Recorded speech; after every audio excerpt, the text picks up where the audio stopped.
Morning all, welcome back to my YouTube channel. So I thought for today's video I would take you along my morning sketch process. So just finished my yoga, now it's time to start my portrait study for the day. So let's see how it goes. So it is Monday the 20th of April, I forgot to say that, sorry. And I know that by the time this video comes out it's probably about 2 to 3 weeks later than the date that I actually filmed and did this voiceover.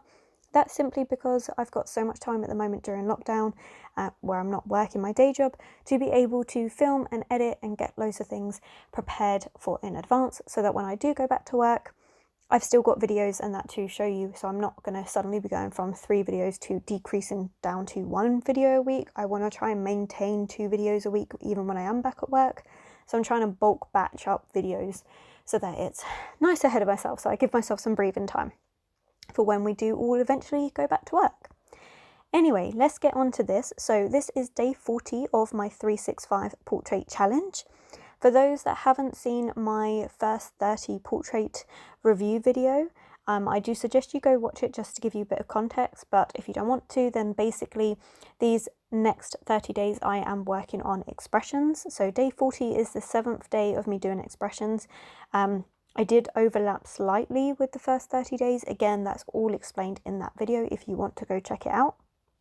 I did find this sketch quite difficult this morning.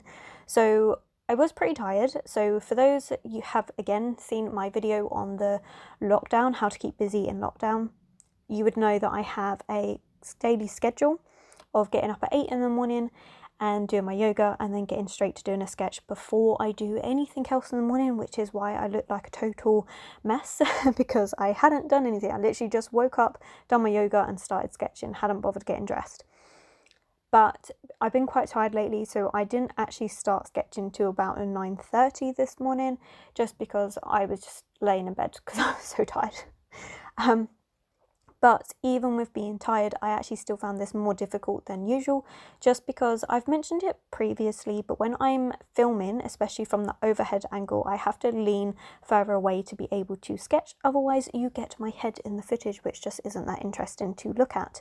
The problem with that is because I'm leaning further away, the angles are a little bit off. Now I'm pretty used to that with portraits that I have drawn plenty of times and like certain positions, but this was one that was completely new to me. It's not one I've ever drawn before, and so that meant it was quite difficult to try and do this morning. So it took me a lot longer than normal, and by that I mean it took me over an hour and a half just to do the sketch, and normally it's an A5 size.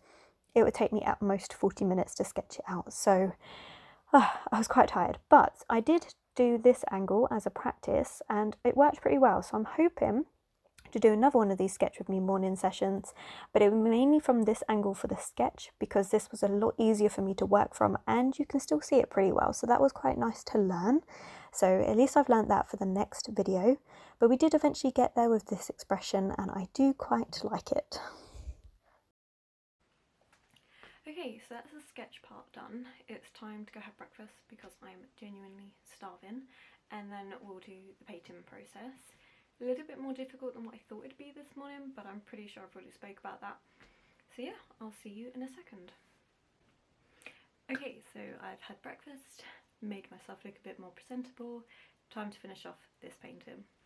So as usual, I'm using my Reeves gouache set to do this part. Just nice student grade gouache. I am running out, so I am going to be purchasing a new set. Not Reeves gouache, I'm going to go for a different brand. When it does arrive, I will do a review and everything on it, but I'm not sure when that's going to be, so no promises as to when that will turn up, but hopefully we'll have one eventually.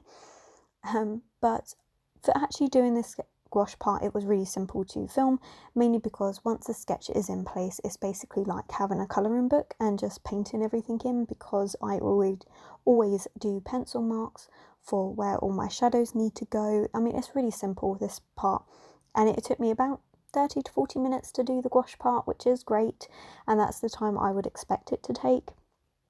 I will probably use the angle that you saw at the end of the first half of the video for the sketching process in future when I'm painting expressions, because as I said, expressions are not something I do a lot of, and so when I am doing these studies, it's just going to be a lot easier to have the angle of the camera slightly different so I can focus on what I'm doing. I do have a couple of issues with this sketchbook that's starting to happen, and that's that I'm noticing there's quite a bit more bleed through on the paper than what there used to be. Now, there's a few issues for that.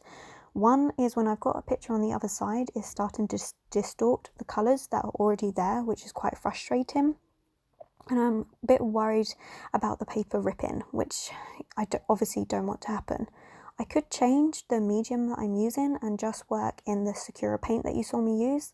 I use that quite a lot for clothing or for some of the hair colours if I want like a really nice vibrant colour, because you can't always get that with gouache, or at least not with these Reeves gouache, not my Winsor & Newtons, they're great, but the Reeves gouache is difficult to get vibrant colours. I don't really want to change what the medium I'm using though. I really like gouache. I mean, as you know, that's pretty much all I ever use.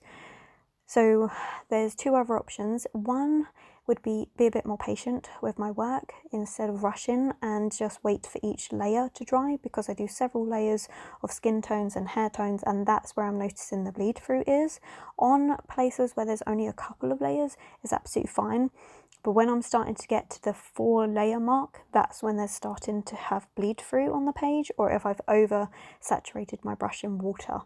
So either I wait for the layers to dry so that we don't have that issue, and I'd be a lot more careful with the amount of water I'm putting on, or I use a hairdryer. The only problem with using a hairdryer, although it would be better for me because it means that I don't have to be patient between each layer drying, I would end up disturbing the rest of my family while they're trying to sleep, especially because I'm normally doing this while everyone else is sleeping. So I don't want to be waking everyone up to the sounds of a hairdryer in the morning. Like, that wouldn't be very pleasant. So I don't know, there's a few things I need to try and play out with, and I will keep you updated with how that's going. But as for now, I do still enjoy these morning sessions, barring the slight difficulties with the paper, just because, I mean, these expressions are just so much fun to do. There's something that I haven't ever bothered studying before. Alright, thanks for watching. I hope you've enjoyed this little morning sketchbook session. Definitely a few things I've learned from doing this, so I'll probably try again in the future, but hopefully I'll be a little bit better at being able to get this right. But anyway, thanks so much for watching. Don't forget to give it a thumbs up and subscribe if you enjoyed it, and I'll catch you in the next one.